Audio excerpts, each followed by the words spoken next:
capítulo 1, a partir do versículo 18. A versão que eu vou usar é a Nova Versão Internacional. Diz assim: pois a mensagem da cruz é loucura para os que estão perecendo, mas para nós que estamos sendo salvos, é o poder de Deus. Pois está escrito: destruirei a sabedoria dos sábios e rejeitarei a inteligência dos inteligentes. Onde está o sábio? Onde está o erudito? Onde está o questionador dessa era? Acaso não tornou Deus louca a sabedoria deste mundo? Visto que na sabedoria de Deus o mundo não o conheceu, por meio da sabedoria humana, agradou a Deus salvar aqueles que creem por meio da loucura da pregação. Os judeus pedem sinais miraculosos e os gregos procuram sabedoria. Nós, porém, pregamos a Cristo crucificado, o qual de fato é escândalo para os judeus e loucura para os gentios, mas não os que foram chamados, tanto judeus como grego. Cristo é o poder de Deus e a sabedoria de Deus. Porque a loucura de Deus é mais sábia que a sabedoria humana, e a fraqueza de Deus é mais forte que a força do homem. Irmãos, pensem no que vocês eram quando foram chamados. Poucos eram sábios segundo os padrões humanos, poucos eram poderosos, poucos eram de nobre nascimento, mas Deus escolheu o que para o mundo é loucura, para envergonhar os sábios, e escolheu o que para o mundo é fraqueza, para envergonhar o que é forte. Ele escolheu o que era para o mundo insignificante, desprezado e o que nada é, para reduzir a nada o que é, a fim de que ninguém se vanglorie diante dele.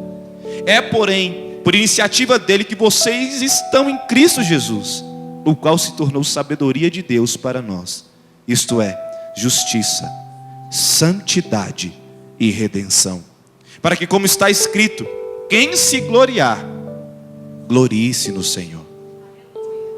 Capítulo 2, versículo 1, vamos ver um pouquinho. Eu mesmo, irmãos, quando estive entre vocês, não fui com discurso eloquente, nem com muita sabedoria para lhes proclamar o mistério de Deus, pois decidi nada saber entre vocês, a não ser Jesus Cristo e este crucificado. E foi com fraqueza, temor e com muito tremor que estive entre vocês. Minha mensagem, a minha pregação não consistiram em palavras persuasivas de sabedoria, mas consistiram em demonstração do poder do Espírito, para que a fé que vocês têm não se baseasse na sabedoria humana, mas no poder de Deus. Diante de nós temos uma das narrativas do apóstolo, do homem de Deus chamado Paulo, e comumente aceito por Paulo ter escrito essa carta. Paulo vai escrever pelo menos 4 vezes para a igreja de Corinto, de acordo com a teologia, e 2 dessas cartas se perdem no tempo, na história que foi passando até chegar nesse momento de ser compilado. Mas 2 delas estão aqui, escritas. 2 delas estão nos ensinando, ou estão contidas dentro do cânon sagrado, para nos mostrar algumas características que Paulo tinha na sua vida, que ele carregava no seu caráter como cristão, e antes de ser um cristão, um convertido ao Evangelho de Jesus. O tema que nós iremos tratar essa noite é a igreja e a cultura metropolitana. Paulo, ele foi um homem que nasceu para assumir, ou talvez postulado para assumir, a chefia, o papado da sua religião, e judeu como era. Em um momento da sua escrita, não nesse texto que lemos, mas em todos os textos de Paulo, ele vai dizer: olha, eu sou um judeu de nascimento, eu sou circuncidado no 8º dia, eu sou segundo a lei irrepreensível, perseguidor da igreja, eu sou essa pessoa. A sociedade, a cultura, a religião viam em Paulo um potencial, porque ele estudou, ele se dedicou, tudo conspirava para que ele chegasse no ápice, naquilo que ele estava querendo ser dentro da sua casa, dentro de uma família judaica, dentro de uma família que estava estudando a Torá, os 5 primeiros livros da Bíblia. A nossa cultura e a nossa sociedade, o mundo onde a gente está vivendo hoje, ele está corrompido e cada vez mais se corrompendo. Se nós olharmos para a cultura na Revolução Industrial, século XV, XVI, XVII, e trazermos até o nosso século XXI, nós encontraremos a igreja sempre sendo contraponto do governo, porque antes disso ela era o próprio governo. A partir da reforma ela rompe com tudo aquilo e a igreja começa a ter uma voz além de governo. A igreja então começa a ser algo diferente daquilo que as pessoas estavam querendo que ela fosse. Por quê? Porque a igreja vinha com uma mensagem diferente. A igreja vinha com uma mensagem de Cristo, do Evangelho de Jesus. Não simplesmente governo de instituição, mas o governo do reino de Deus, aquele que nós cantamos agora há pouco: Senhor, que o teu reino venha, venha o teu reino sobre nós. A igreja vai passar por toda a sua história. Homens e mulheres vão marcar a história da igreja. E é interessante observar que durante esse tempo, muitos princípios se perderam. Muitos conceitos absolutos foram relativizados. Antigamente, quando você falava assim, olha, aceite Jesus, está aqui um folhetinho da palavra de Deus. Falava assim, olha, Jesus te ama. A pessoa pegava aquele folheto, olhava, lia aquela literatura e ela se sentia de alguma forma tocada para poder estar num culto como este que nós estamos hoje. Hoje, se você chegar na pessoa falando, olha, Jesus te ama, ela fala assim, olha, isso é o que você está dizendo. Jesus morreu, isso é o que você está afirmando. A cultura e a sociedade, toda essa nossa, a sociedade, a cidade, né, dentro de grandes polos, igual nós estamos inseridos aqui em Brasília, tem suas características. E uma delas é abandonar a Deus, abandonar as coisas de Deus.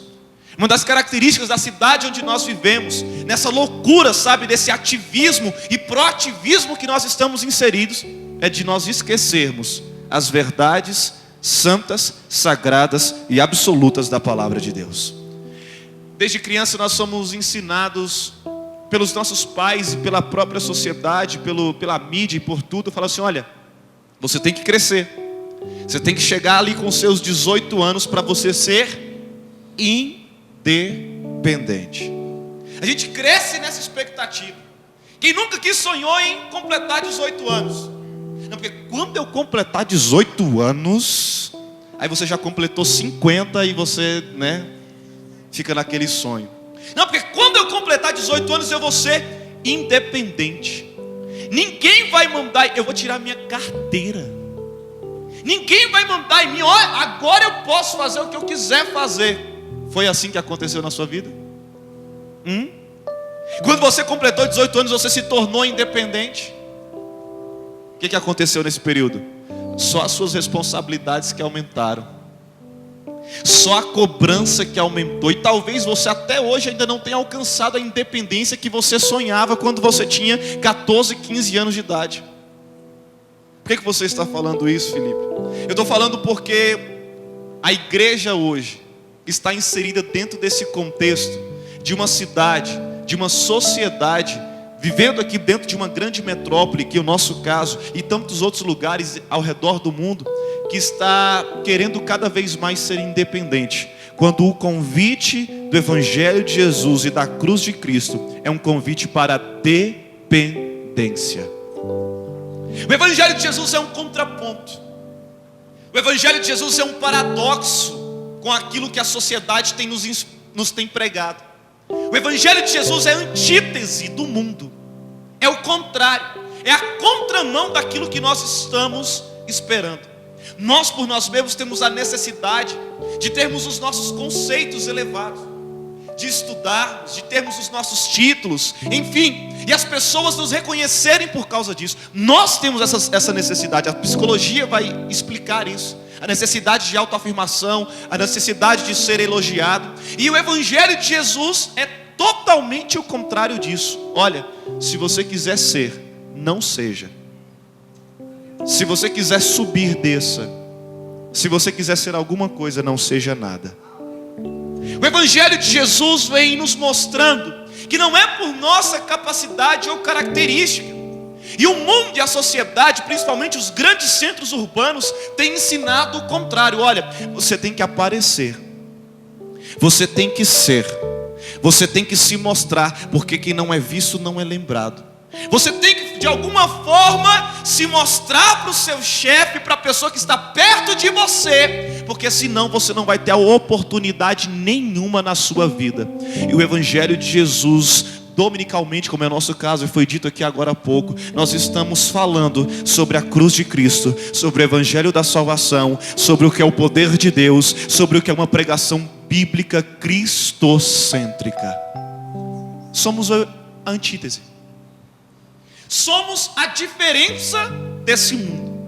Paulo ele vai escrever para a igreja de Corinto e ele vai resgatar a sabedoria e o poder de Deus.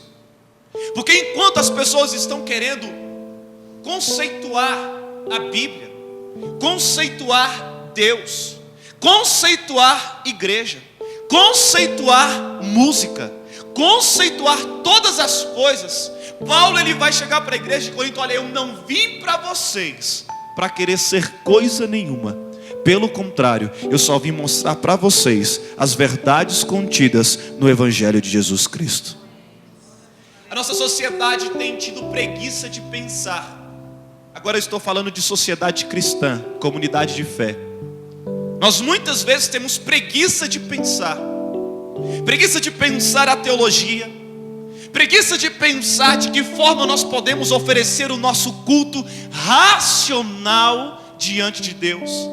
E é por isso que muitas vezes nós encontramos a igreja sendo exposta ao ridículo. Porque há pessoas que não estão pensando, estão simplesmente se levando ou deixando se levar por aquilo que estão tentando inserir aqui dentro, lá de fora. Eu morei em Londres durante quase 2 anos. Morei na Inglaterra. Eu vi todos os tipos de cultura dentro daquela cidade.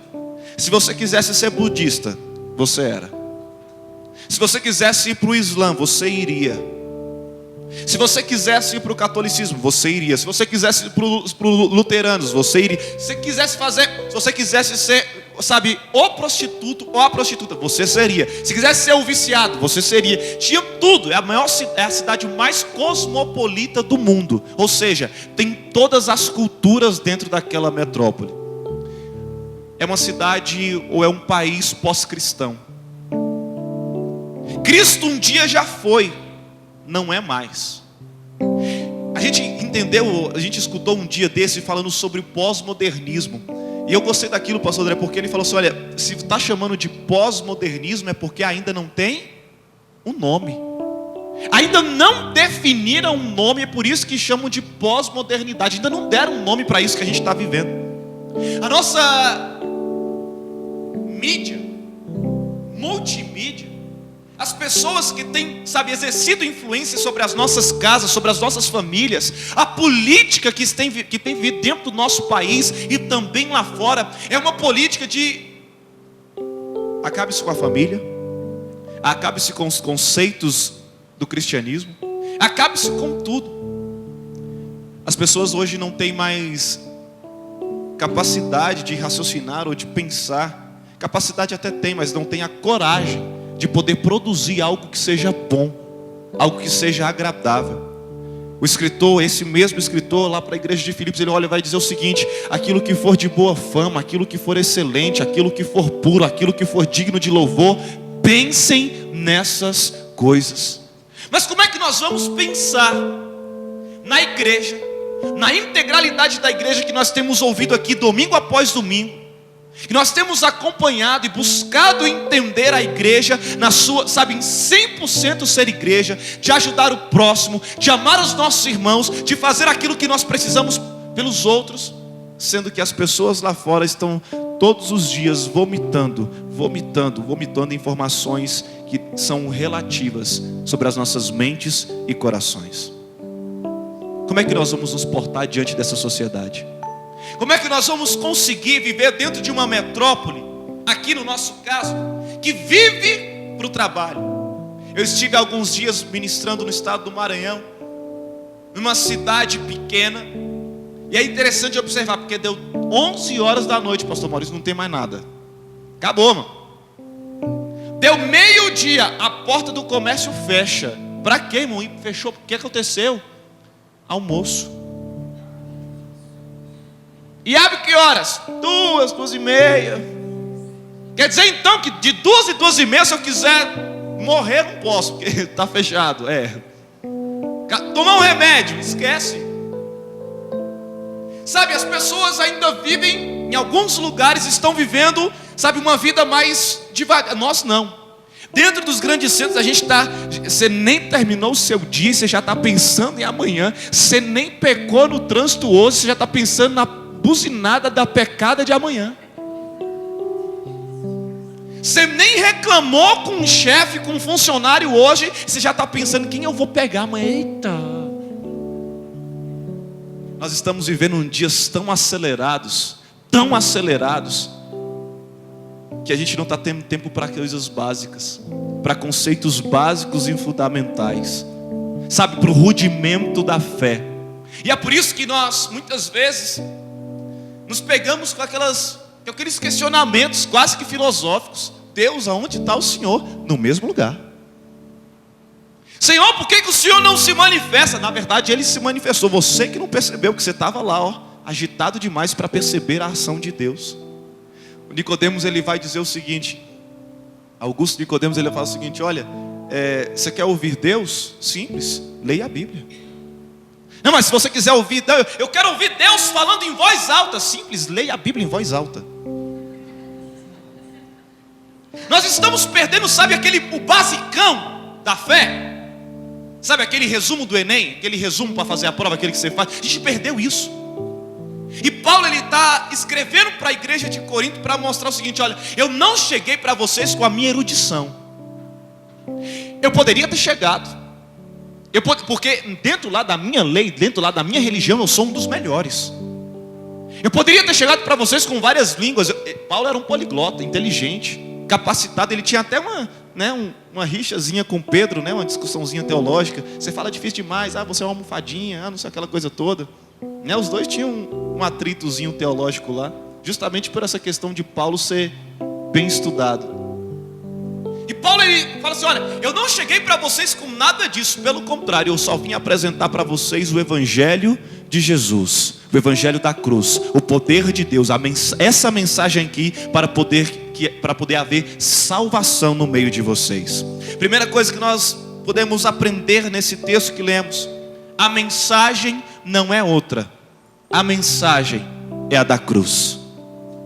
Não é outra mensagem que nós devemos ouvir esses dias, a não ser a mensagem da cruz. Eu estava lendo na última semana o livro de Mateus, o Evangelho de Mateus, lá no capítulo 24, eu falei assim: não falta mais nada não.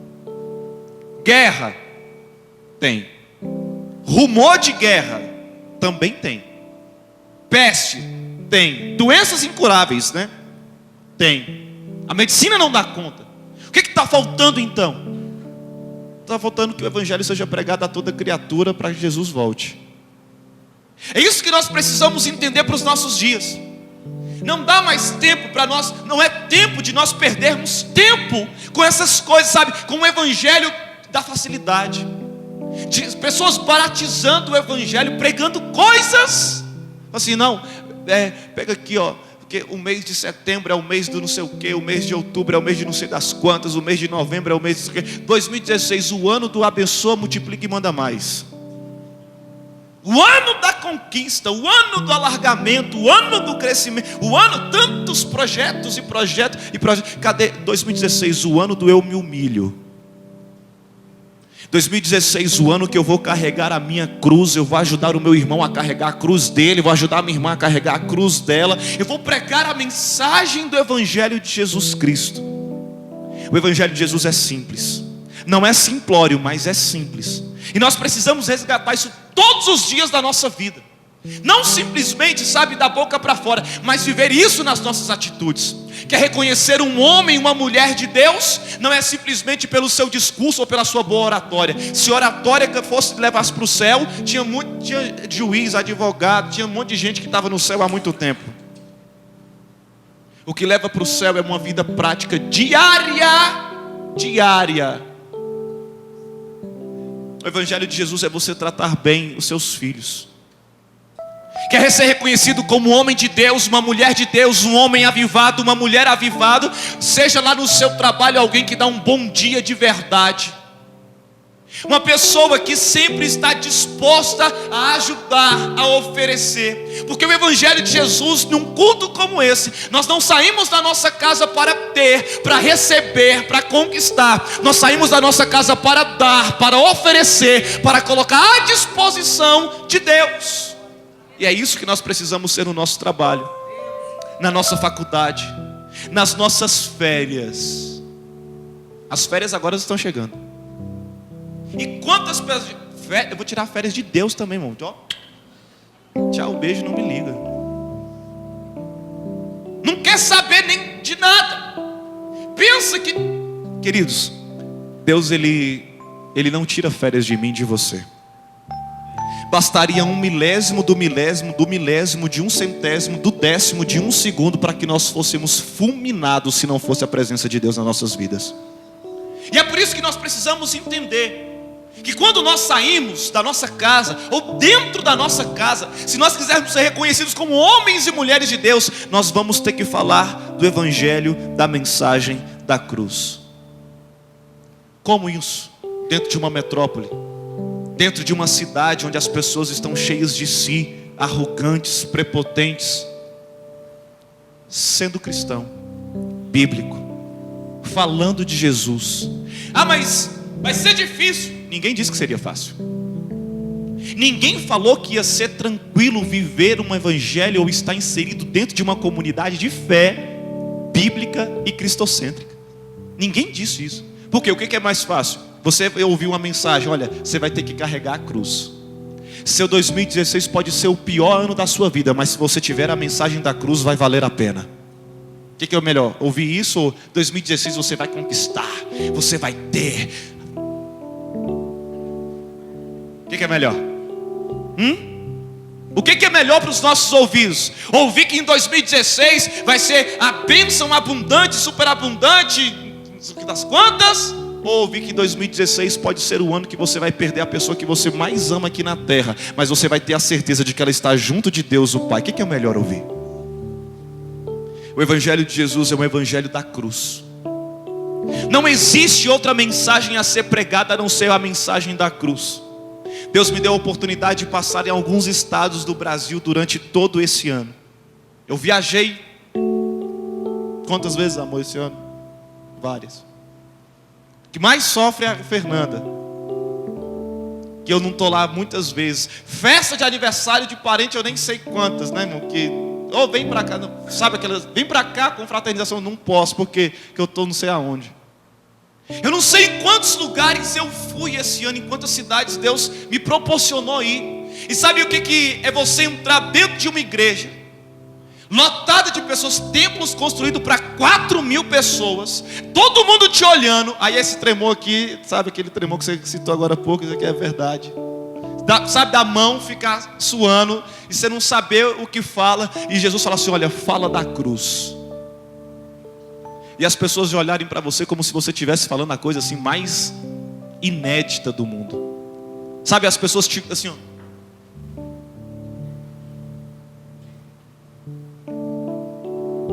porque está se perdendo isso. O mundo, a cultura metropolitana nunca foi de tantas trevas igual nos nossos dias. Mas também nunca teve tantas pessoas reunidas por causa da mensagem da cruz de Cristo como nesses dias. Se tem trevas, também há luz. E essa luz está aqui dentro de nós, que está aqui conosco, está aqui dentro da igreja. Essa luz habita dentro de nós. Essa luz é Jesus Cristo de Nazaré. E é por isso que nós precisamos sustentar. É por isso que nos dias maus, nos dias de angústias, nos dias, sabe, de dor, de tristeza, nós precisamos transparecer esse Cristo, dessa mensagem da cruz. Porque só há alegria porque teve cruz. Só há o seu sorriso no seu rosto porque teve cruz. Só há as nossas descendências, as nossas crianças, filhos, netos, bisnetos, porque teve cruz. Só há a sua casa porque teve cruz. Só há a sua salvação porque teve cruz de Cristo. Se não fosse a mensagem da cruz, nós não estaríamos aqui. Ah, por quê? Porque a cruz aqui atrai. Você pode falar muito bem, igual muitas pessoas têm falado hoje. Aí tem que, porque não tem palavra, sabe o que tem que ter? Holofote. Se não tem mensagem da cruz, como é que vai atrair as pessoas? Aí tem que inventar um monte de coisa. Se não tem mensagem da cruz, a gente tem que colocar uma luz, a gente tem que colocar uma roupa, a gente tem que colocar uma piscina dentro da igreja e dar os 7 mergulhos de Naamã. Aí a líder da igreja vai lá e mergulha dentro da... Igual lá em São Paulo. Não, mas ela deu um de ponta, sabe aquele, lembra? Sabe aquele? Os 7 mergulhos, tem que inventar moda. Porque a mensagem da cruz não está sendo pregada. Queridos, olha, entenda alguma coisa. Quando você fala da cruz de Cristo, as pessoas vão chegar perto de você por causa da cruz, porque o evangelho não diz respeito a nós. E o que essa cidade precisa, o que a nossa metrópole precisa, é da mensagem da cruz de Cristo. Porque o amor dessas pessoas estão se esfriando. As pessoas estão matando por causa de R$2. Ninguém mais tem tempo para nada. Mas quando você fala da mensagem da cruz, ela vai ter que parar. Não por causa da nossa capacidade, mas porque Cristo é através da cruz. Segunda coisa que nós aprendemos nesse texto, olha só, versículo 18.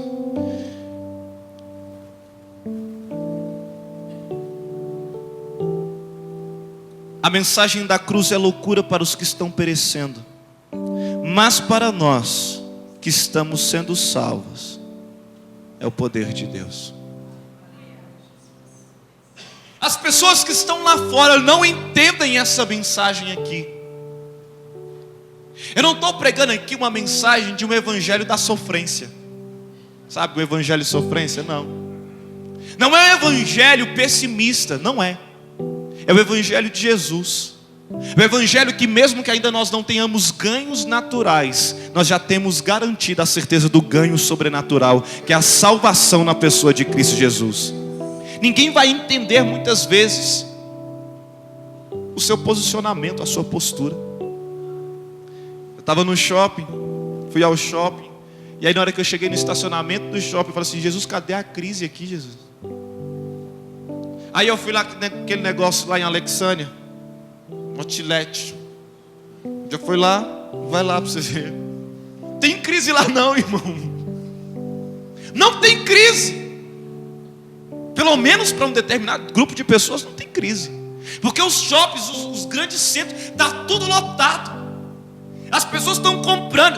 Crédito, débito, não é dinheiro mesmo. Quantos por cento de desconto? Está todo mundo continuando suas vidas. E as pessoas não vão entender esse evangelho que nós estamos pregando, sabe? Do ofertar, do dizimar, do oferecer. As pessoas não vão entender isso. Mas isso é que nos garante a certeza da salvação. Paulo tinha essa certeza. Olha, a mensagem da cruz é loucura para os que estão perecendo, mas para nós que estamos sendo salvos, eu já estou sendo salvo. Eu já estou sendo salvo. Já, mas ainda não, né? Aquela historinha lá toda. Mas para nós que já estamos sendo salvos, nós estamos aqui, ó, firmes e constantes, sempre abundantes no Senhor. Domingo com preguiça vai, sem preguiça vai, sabe, com a roupinha bonitinha vai, sem a roupinha bonitinha vai também, sabe, com aquele vigor vai, sem o vigor vai também. Não façamos como o costume de alguns que deixaram de se congregar. E é por isso que nós estamos aqui, para ouvir essa mensagem, porque para nós que estamos sendo salvos, ela é o poder de Deus, é o poder que opera quando nós não podemos operar, quando os nossos títulos não dão conta, quando a nossa inteligência não dá conta, quando a nossa capacidade de memória não dá conta, aí o poder de Deus dá conta, o poder do Espírito Santo de Deus se manifesta e fica evidente. Felipe, mas como é que eu vou conseguir pregar essa mensagem da cruz? Fala. Fala o simples. Fala o básico. Vai lá, prega a palavra. Fala do Evangelho de Jesus. De que forma? Existem várias formas. A multiforme graça de Deus é que se opera nesse. Eu não sei falar, mas você sabe o que? Sabe cantar? Eu não sei cantar, mas eu sei limpar. Eu não sei limpar não, mas eu sei fazer uma outra. Eu sei, sabe, pentear um cabelo. Aquilo que você fizer, meu irmão, faça para a glória de Deus. Faça para que Deus fique evidenciado em todas as suas atitudes, em todas as suas palavras. Onde você, sabe, na sua festa agora de final de ano, eu quero te fazer um desafio. Se a sua família ainda não é cristã, ou se você vai para o meio nessas suas férias, pessoas que ainda não são cristãs, peça a oportunidade, sabe, daquele momento que todo mundo estiver lá brigando pela coxinha, lá pela asa, pelo chester. Você vai, ei! Deixa eu falar um negócio aqui para vocês. Jesus Cristo morreu na cruz do Calvário para que nós tivéssemos esse momento aqui. Eu te desafio a você fazer isso. Sabe, quando tiver todo mundo, sabe, naquele momento da carne, né? Só um instantinho, eu quero aqui falar uma coisa. E comece a falar lá dentro da sua casa, aonde você estiver, no ambiente que você estiver inserido. Olha, Jesus, Ele deu a sua vida por nós, Ele morreu na cruz do Calvário. Vocês podem não entender agora, mas se vocês crerem nesse Jesus e forem batizados, com a sua boca confessarem e crerem com o seu coração, vocês vão ser salvos e vão passar a entender esse evangelho, essa mensagem que eu estou falando. Nós precisamos viver isso assim, todos os dias vivendo assim.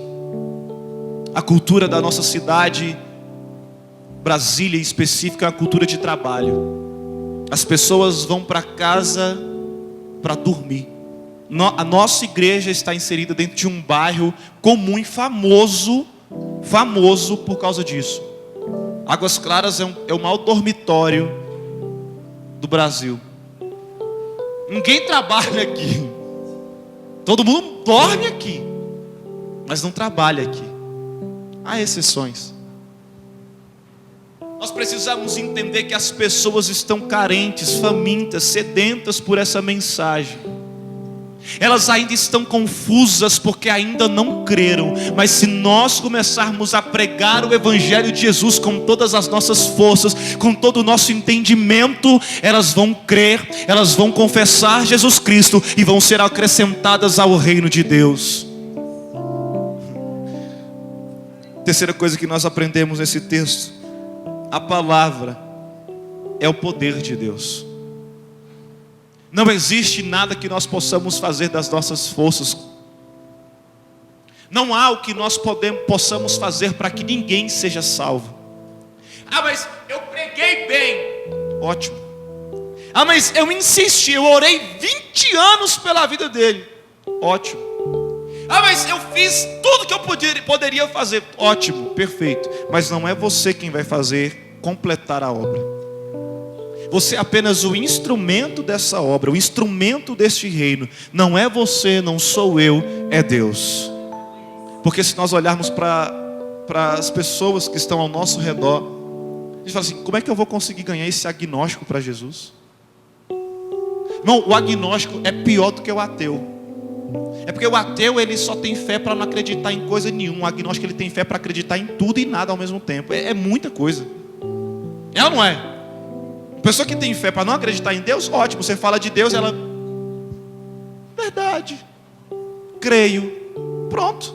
O outro não, o outro ele crê em tudo e ao mesmo tempo não crê em coisa nenhuma. Eu tenho um amigo assim. Aliás, eu tenho 2 amigos assim. Você fala para ele, sabe, irmão, esse aqui é o Evangelho de Jesus, poder para a sua vida. Você... Tá, e aí? Eu não acredito em coisa nenhuma. Eu estou lá, pregando, uma hora Deus faz a obra, porque não é ação minha, não é ação sua, é ação do Espírito Santo de Deus. Mas a nossa função é essa, é pregar essa mensagem da cruz, aonde nós estivermos, seja lá aquilo que nós estivermos fazendo. As pessoas, elas não vão olhar para nós com bons olhos muitas vezes. Quantas vezes eu chego em outras denominações, e aí eu eu não vou assim, né? Com essa roupinha luterana, michelística. Gostaram, né? Fica gravado aí pra você prestar atenção depois. Aí eu chego lá com uma camiseta, chego lá de jeans. As pessoas comem assim: é você que vai pregar? E eu: Aí ela: ah, tá, senta aí.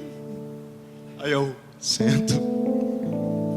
As pessoas estão nos julgando dentro dessa sociedade por aquilo que nós vestimos, sabe, pelo nosso status, pelo nosso jeito. Meu, se fosse pelo jeito, eu não sei o que ia ser, não. Não tem cabelo de pregador, não tem roupa, não tem voz, não tem nada, nada. E mesmo assim, Deus por misericórdia tem feito, porque não é por nossa causa, mas por causa do Espírito Santo de Deus em nós. É Ele que é o poder, sabe, essa palavra que carregamos através dEle, que pregamos através dEle, é quem convence, é quem faz, é quem liberta, é quem cura, é quem transforma. Não é fácil, mas nós precisamos continuar. O texto vai ser bem claro. Olha, não é por nós, não. Eu poderia chegar aqui, sabe, aparecendo, mas não é por nós. Eu poderia até, sabe, falar alguma coisa aqui para te fazer chorar, mas não é por nós. Não é por causa, sabe, de boas palavras, não é por causa de inteligência humana, de sabedoria humana, mas é por causa do Espírito Santo de Deus que age através da sua palavra, porque essa palavra é que é o poder para a libertação, poder para a cura. Mas como é que nós vamos inserir isso dentro dessa sociedade? Primeiro, observando a sociedade. Tem muitas pessoas que não conseguem nem estar dentro de um ambiente diferente do seu. Eu estava assistindo um vídeo essa semana do Fábio de Mello, o padre. E aí o Fábio, ele disse que foi convidado para o aniversário de uma cantora aí que eu não lembro agora. Ótimo, obrigado, você assistiu o vídeo também.